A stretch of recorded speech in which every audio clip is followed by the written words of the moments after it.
Hey guys. All right, so no fancy face today. 1.6, using equations to represent proportional relationships.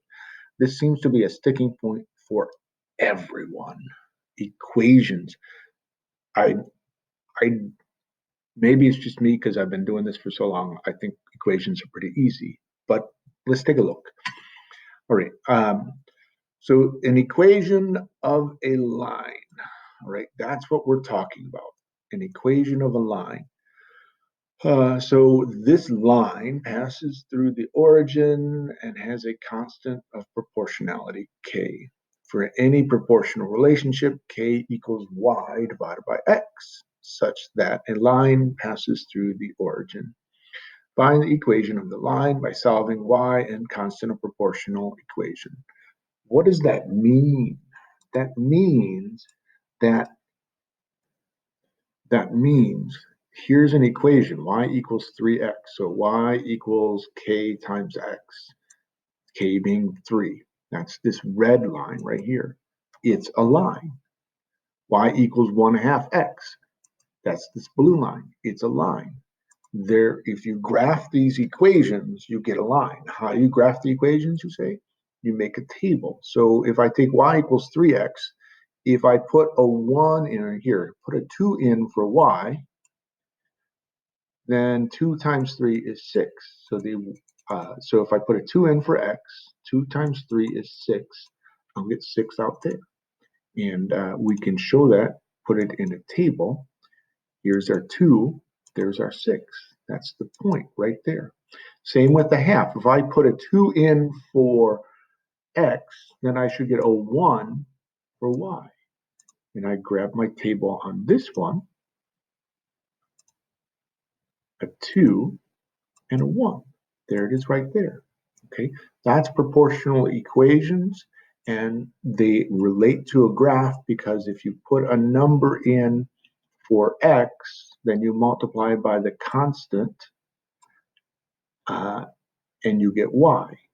So if I put a 2 in for x, I multiply it by a half, I get 1.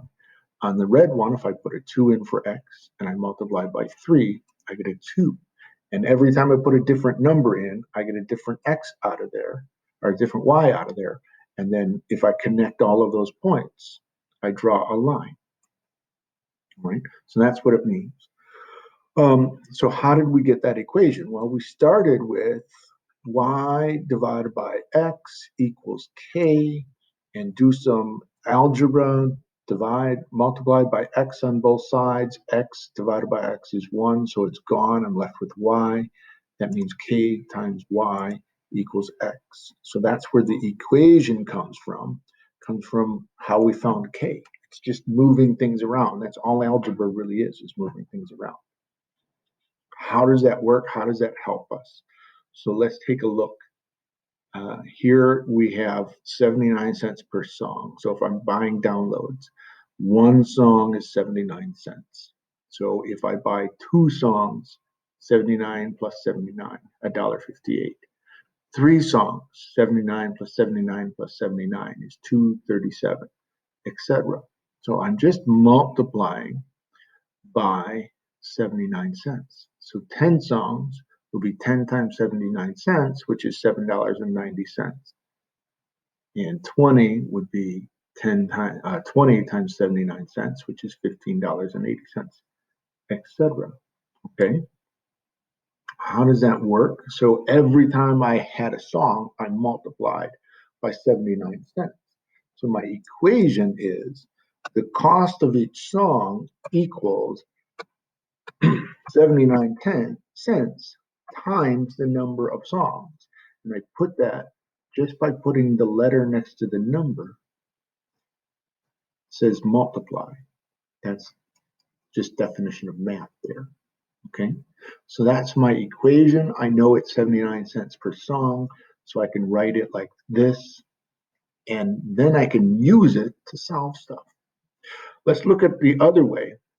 So if I put in an x like 1, in this case, on a social media site, the number of likes is right here. So if I get 1 minute, I have 3 likes. 5 minutes, 15 likes. 7 minutes, 21 likes.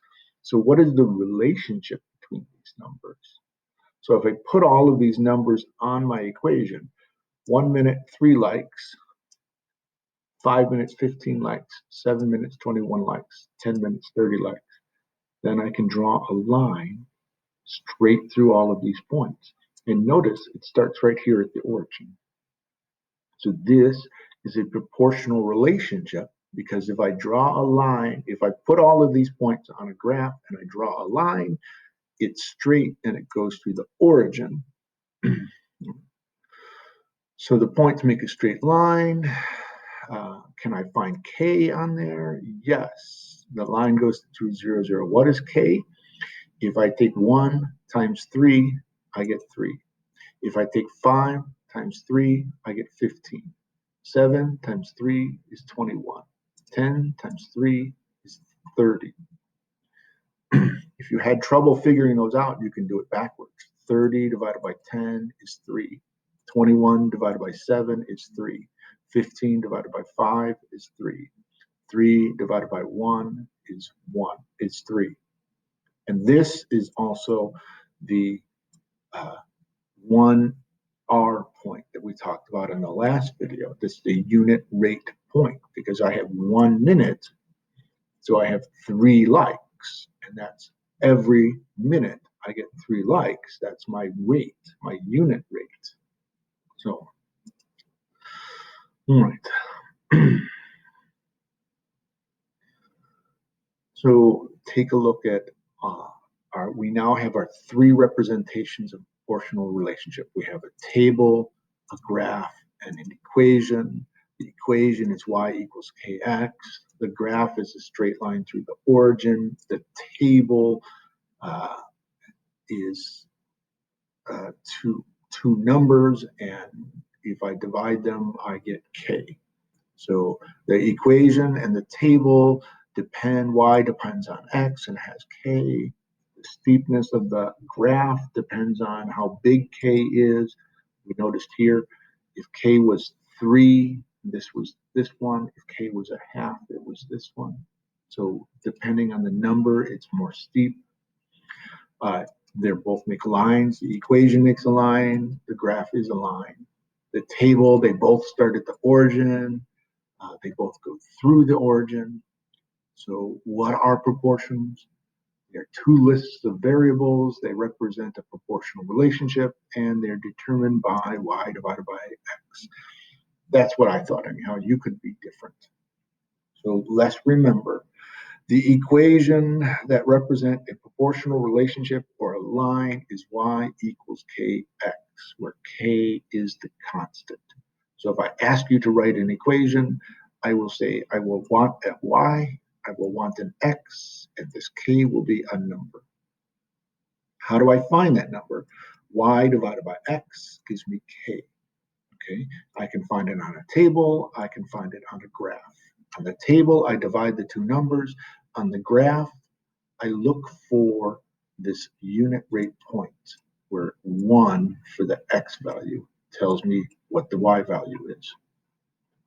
And last, proportional relationships can be represented by tables, graphs, and equations. There's 3 representations for proportional relationships: tables, graphs, and equations.